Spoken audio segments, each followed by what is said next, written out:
अगर कोई हमारे हाथ से हमारी उंगलियां काटने की कोशिश करे या हमारी भुजाओं से हमारी हथेली काटने की कोशिश करे तो किस तरह का कष्ट होगा आपको। मैं 19 साल की तो एक फिल्म की शूट कर रही थी वोला में।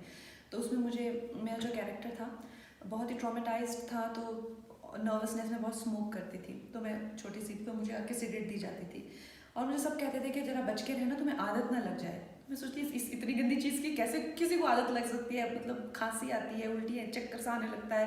So how can this happen.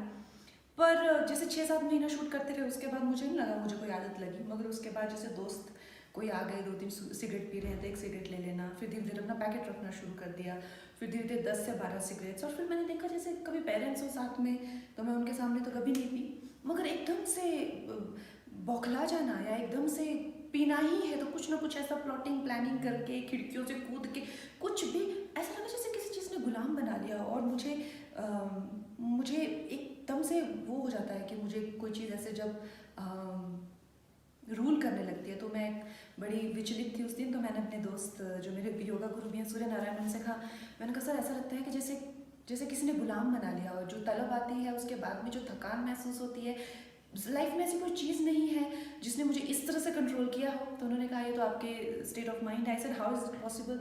इसलिए किसी भी चीज़ से आप जो है ये ताकत छीन सकते हो, आपको इस तरह से कंट्रोल करने की ताकत सिर्फ त्याग को अपना, जो श्री रामचंद्र ने कहा है। तो मैंने कहा यार ये त्याग है क्या? It's a very benevolent action.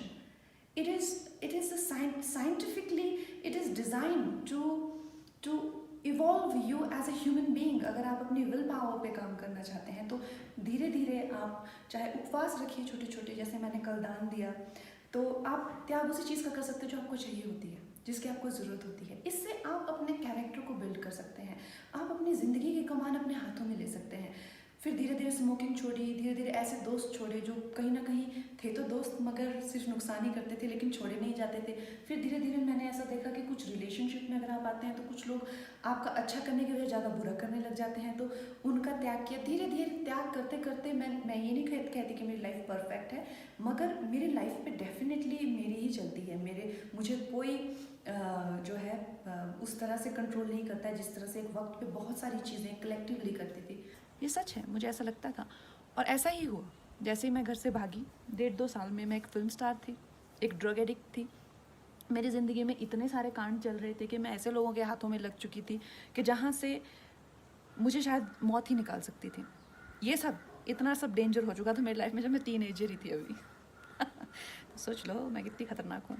Anyway, सो उसके बाद हुआ यूँ कि मेरी ज़िंदगी में एक बहुत अच्छे शख्स आए, मेरे मित्र, जो उस टाइम एक स्ट्रगलिंग फाइट मास्टर थे। तो उन्होंने मुझे योगा मित्रता हुई तो उन्होंने मुझे योगा कराना शुरू किया। एक दिन उन्होंने कहा आंखें बंद करो। आंखें बंद की तो मैं रोना ही ना रुके। तो कहते यार बड़ी अजीब लड़की, आंखें ही नहीं बंद कर सकती, तो मेडिटेशन कैसे करेगी? तो उन्होंने मौका मिलते ही मुझे एक बुक दे दी, राजा योगा। तो उस बुक में प्रोसेसेस हैं बहुत सारे, बहुत अच्छे, और मैंने विवेकानंद जी को अपना गुरु मान लिया।